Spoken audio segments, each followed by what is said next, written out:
Hello all. Up till now, we have discussed the various addressing modes that are offered by the DSP processor architecture, such as the general addressing modes and the special addressing mode. After understanding the addressing modes, now let us try to understand the next unit of the DSP architecture, that is the address generation unit. Address generation unit. The function of the address generation unit is to provide the addresses of the operands for their execution. Its primary concern is to provide addresses of the operands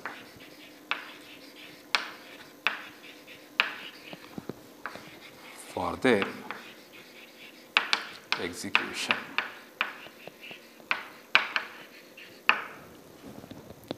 Now let us try to understand the importance of this unit, that is address generation unit.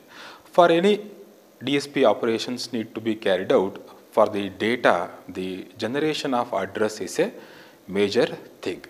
Because we know that if there is only data, it is no use. Simply having the data doesn't make any sense. With respect to that data, we should know where that data is located and how to fetch the data from that exact memory location.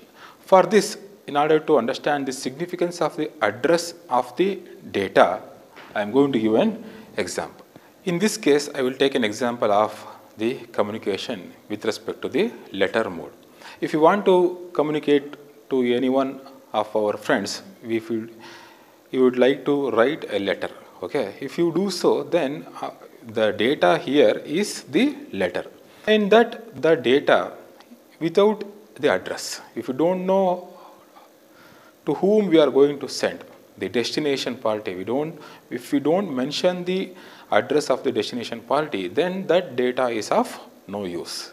For that purpose, here the address plays a vital role in accessing the data or in order to carry out various DSP operation. For that purpose, we need to generate the address of the operands with respect to perform the DSP operations.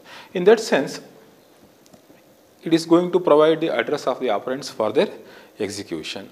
And in some cases, especially like in multiply instruction, let us consider the multiply instructions.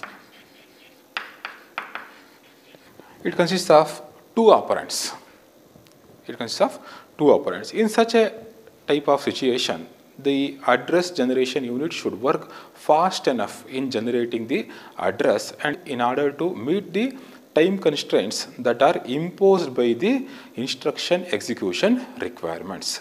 That means in order to the processor, for the purpose of the processing the data, in order to, if N1 is to be multiplied with N2, that happens here inside the processor. For that purpose, how fast you are going to get the data matters. If you fetch the data N1 and N2 as soon as possible, then the time required to compute, that means in order to multiply, is not an issue.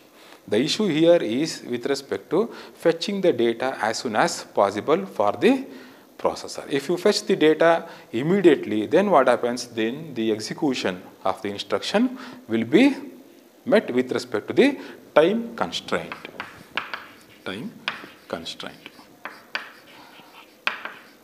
Otherwise, what happens? Even though we have a powerful processor which is having the capacity to multiply very soon or within a span of less amount of time, but we are delaying with respect to, or in other words, we are providing the data at a very slow rate, then what happens? Then obviously the total processing time will be large, and this affects on the speed of the computation. Okay. Further, in some DSP computation, the address generation unit may have to perform some computation on its own in order to arrive at the operand addresses. The AGU has to perform some computation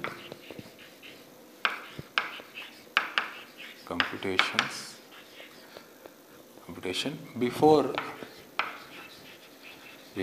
arriving at the operand address.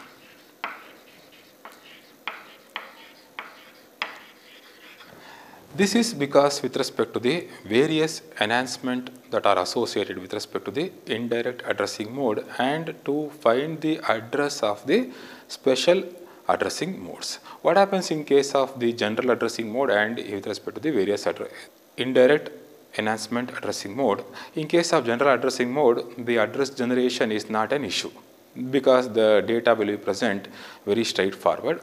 But with respect to the if you consider the case of the indirect addressing mode, that with respect to the various enhancement, then what happens? The address generation unit has to work out, or it has to perform certain computation, that is with respect to the increment or decrement operations in order to generate the address.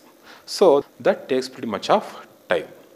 For that purpose, we have written the AGU has to perform some computation before arriving at the operand address. Not only generating the address, the AGU is not only responsible for generating the address, but also it is responsible to perform some computations because of two types of addressing modes. That is, first one is various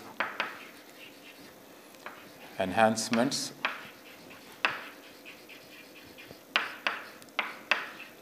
indirect addressing mode, and to compute the address with respect to special addressing modes. Here it has to compute the offset address, that too with respect to pre-add offset or post-add offset, pre-subtract offset or post-subtract offset, and so on. Here in case of special addressing mode, it has to take care that in circular buffer, the address range should be confined within the boundary. That means with respect to SAR and EAR. That means the buffer size, the memory location should always be inside the buffer location. You should take care that the buffer location is not going beyond the buffer, circular buffer. If so happens, then what happens? The special addressing mode the address generation unit has to take care such that in order to bring that address to the confined range, we are within the range with the help of the certain formula, that is with respect to the buffer size. With this help associated with respect to the ALU, the address computation overhead is being removed from the main ALU. Because of the AGU involved in the address computation, the overhead with respect to the address computation on ALU is removed. How it is removed? The address generation unit involves a special ALU for address computation.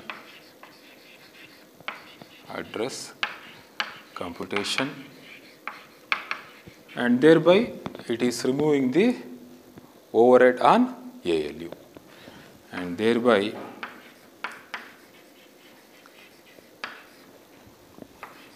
AGU removes the overhead of address computation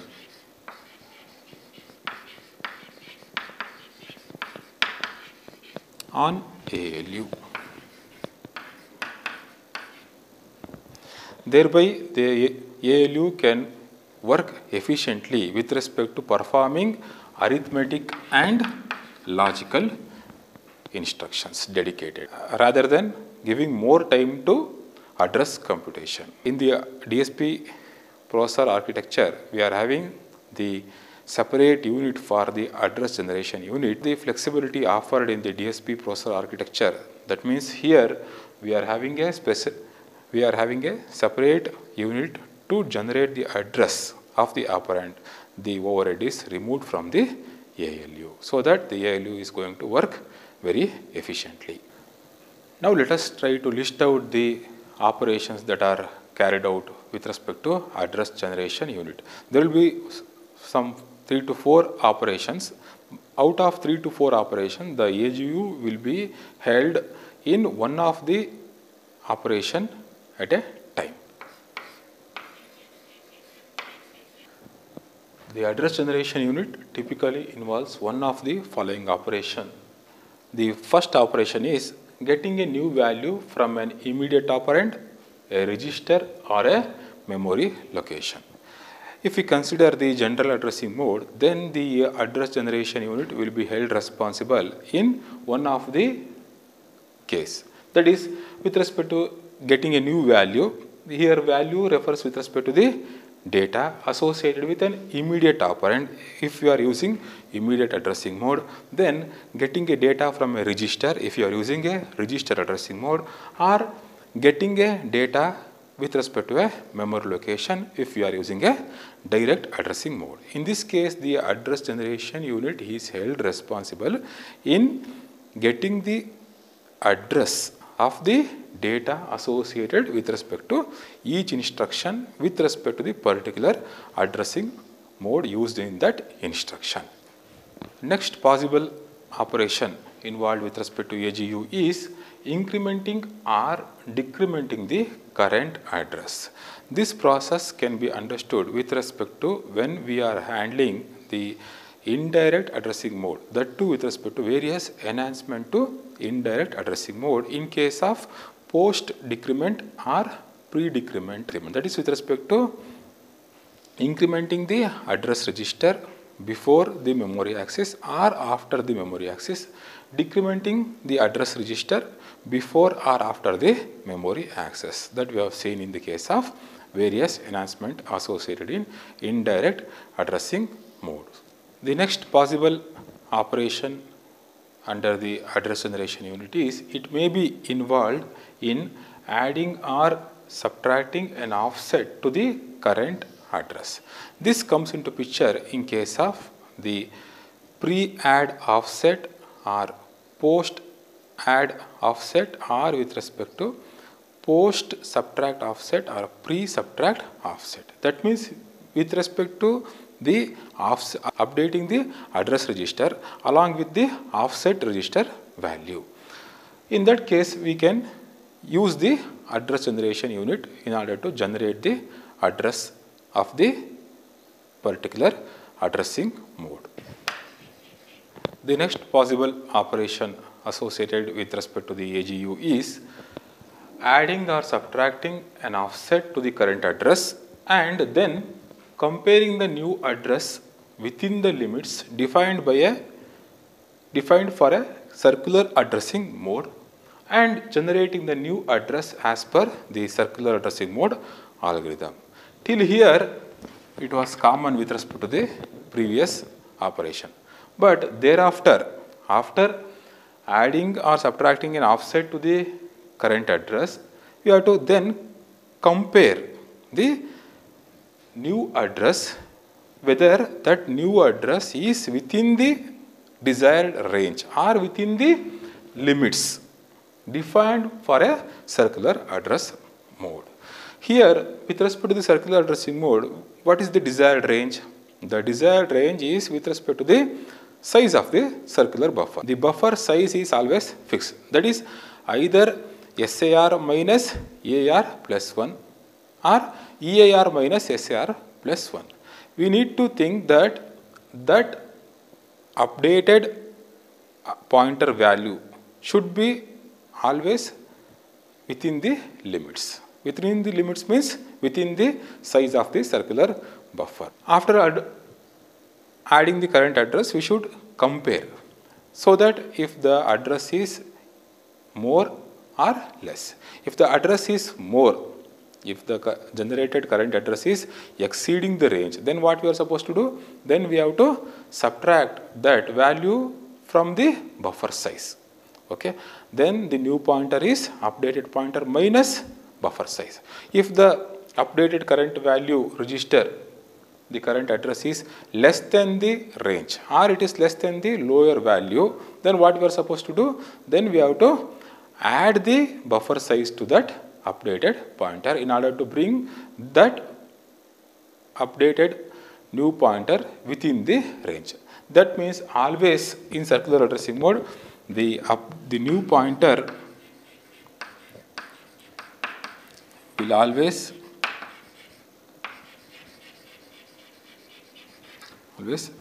within SAR to EAR, in SAR and EAR. It will not behind SAR, not after SAR. It should be only within the SAR and EAR limit. Next case is generating a new address from the current address by applying the bit reverse addressing mode. This implies with respect to the generating the new address for the bit reverse addressing mode, that is with respect to the formula. Which is the formula? That is current index is equal to previous index plus bit of half of the FFT size. According to that, this address generation unit has to generate the address for DIT FFT algorithm, where the data needs to be accessed in the bit reverse order, or in other words we can say the indices is in bit reverse fashion by the help of reverse carry propagation. Now let us see the block diagram of the address generation unit. In this block diagram we can see the offset value, the circular address buffer, the circular buffer length, the FFT length. These are the primary inputs. This input associated with respect to the enhancement mode, and this with respect to the circular addressing mode, and this with bit reverse addressing mode. That is directly given to the bit reverse addition, where this block consists of RCP, it is reverse carry propagation, where the carry propagates from MSB to LSB. Then with respect to this circular buffer, this is fed to the modulo addition. Here, what do you mean by the modulo addition? As soon as you update the value or perform the addition operation in updating the address register, if the value exceeds the range, then automatically it resets. For that purpose, we are performing modulo addition there. Then here offset is given with respect to the mux. It has to be multiplex with respect to the another address register, and then it is given to the ALU.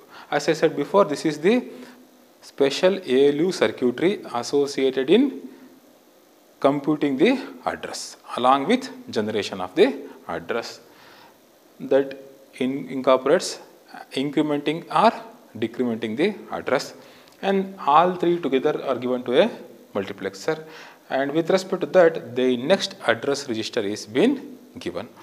With respect to the next address register, we can get the new pointer value or the updated address register in case of indirect mode, the new pointer in the case of circular addressing mode, and the next index with respect to the bit reverse addressing mode. Then comes the next address. This is the output of the block diagram that is seen in the case of address generation unit. After seeing the address generation unit, now let us move on to the next topic, that is programmability and program execution. Programmability and program execution. Here the term programmability refers to the ability to program or the ability to write a program in an efficient way. The DSP processor should offer the programmability in such a way that the conventional microprocessor, as we have seen in the case of microprocessor. Here the ability to program should be provided in such a way that the writing the program becomes very easy. Or in other words, we can write the program in a convenient or easy manner. And that follows the program execution. Now let us try to understand the concept of programmability with certain parameters associated. Here the programmability of a DSP processor should be almost similar to a conventional microprocessor. That is, the programmability here should be with respect to three parameters. Three parameters. The first parameter is that branching capability.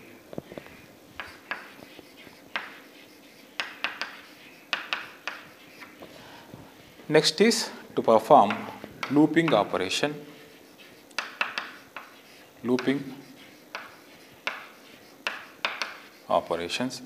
and the third one is subroutine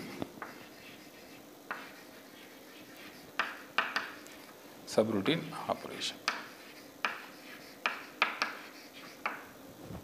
This subroutine operation is associated with structured software. It helps in structured software.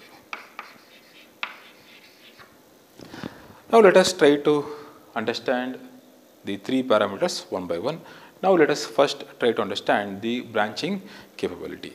The term branching capability is nothing but the program should be able to, the flow of the program should be able to alter conditionally or unconditionally the normal sequence of the program. That means if we have the capacity to alter the flow of the normal sequence, then we have flexibility in writing the programming.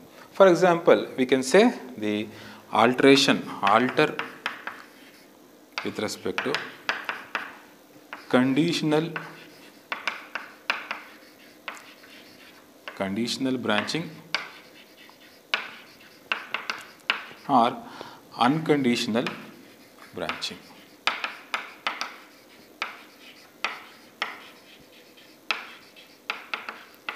This leads to an efficient program execution. If follow the successive instruction, if we have executed one instruction and we have to execute the instructions which are after 10 instructions, then it is of no use to execute that 10 instruction and then executing the desired instruction. In order to overcome that, if you perform the branching, then what happens? There is flexibility in operating the program. Now let us consider some examples in order to understand in a better way. The first one is the conditional branching. Suppose we have certain set of instructions. Currently I am pointing to this instruction number 1, 2, 3, 4. First instruction. After that I will come to the second instruction. Here the first instruction may be an arithmetic instruction, such as let us consider in that instruction we have perform an addition operation. In that addition operation we have to check for carry. If there is any carry, we will execute the next instruction. If there is no carry, I want to alter the sequence of flow.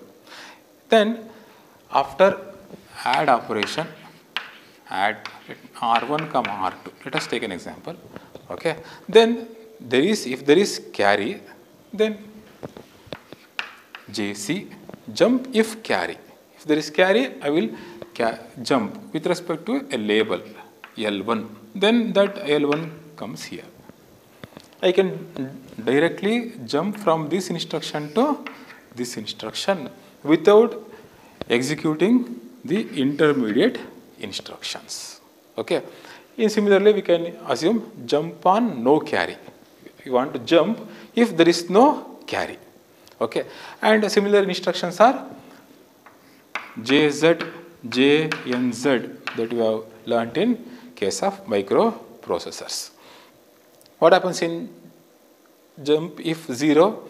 For this instruction, prior to this instruction, a compare instruction may come into picture. Compare AL comma BL. What we are doing here in compare instruction, we are performing non-destructive subtraction. That means, what do you mean by the term non-destructive subtraction? That means we are not altering the destination operand. There we are not bothered about the result. In this case, we are just bothered about the status flag, whether the 0 flag is affected or sign flag is affected and carry flag is affected. And jump if 0 is also associated with the decrement operation. Decrement.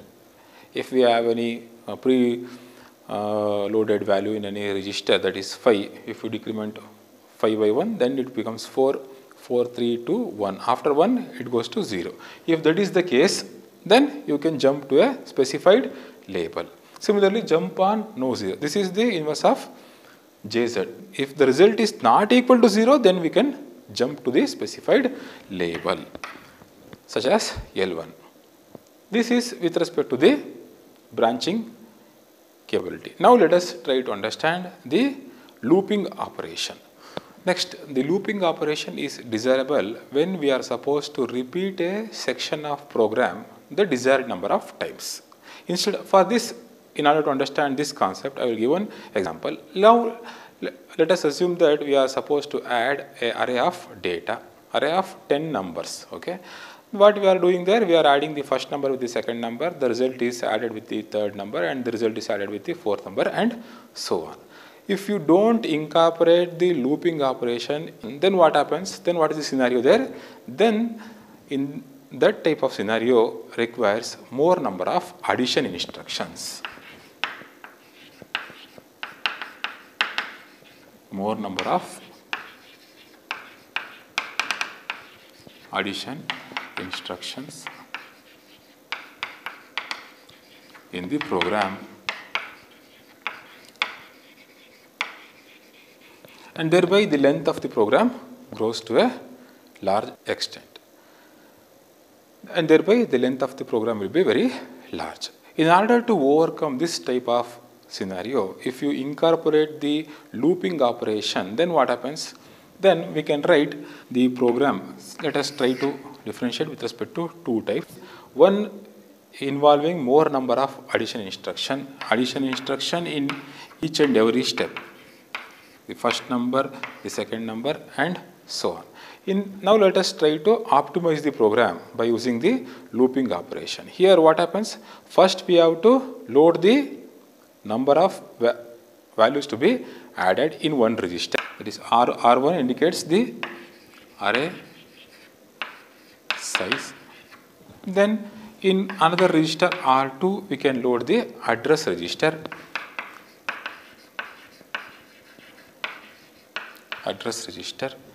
Then we can use only once the add instruction. Add contents of R2 comma R3. We can use one more register. That R3 will be having, R3 will be equal to 0 in the first case. Then what we are supposed to do? We know that how many addition has to be performed. That is loaded in R1. If you decrement R1 once, now let us consider there are 10 numbers to be added. After adding the first two numbers, the n-1 number of addition has to be performed. For that purpose, I am decrementing the content of R1.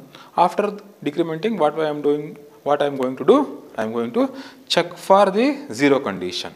Jump on no 0, L1. If that value is not equal to 0, that means till end I have not yet reached. The addition process is yet to be done. For that purpose, it is not equal to 0. 10 minus 1, 9, that is not equal to 0. Then I have to go back to L1, that is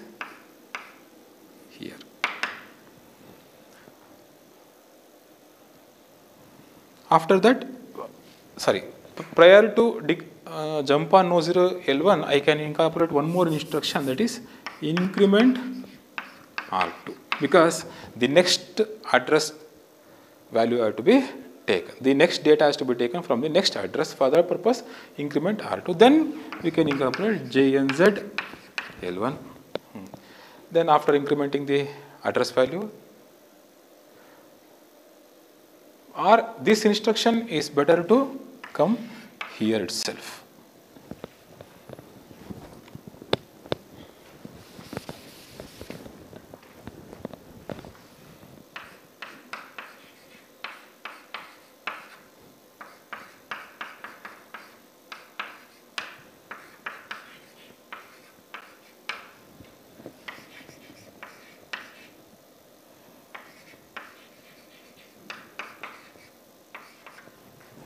I can modify the program like this. In first step, the contents of the first memory location is added with the previous register value, that is 0. It is cleared, and increment R2. Then it goes to the next address, and then we are supposed to decrement the number of addition. That means we know we are having an array of 10 numbers. And then 10 minus 1 goes to 9. Is 9 is equal to 0 with respect to jump on no 0? Yes. It is not equal to 0. Then this goes to the label L1. There also we are going to perform the addition once again. But what is the difference here with respect to this one is, in this type of program we are writing the addition instruction in each and every step. That is not in this case. We are writing the addition instruction only once and using n number of times by applying the looping operation. Like this loop will continue till 10 cycles. Then after 10 cycles, let us assume now the current value of R1 is 1. Then decrement R1, 1 minus 1 goes to 0. Jump on no 0? No, this condition fails. It is 0. If that is the case, then it comes to the next instruction where the sum is loaded to R4. Like this, we can enhance the optimization of the program by incorporating looping operation. Okay.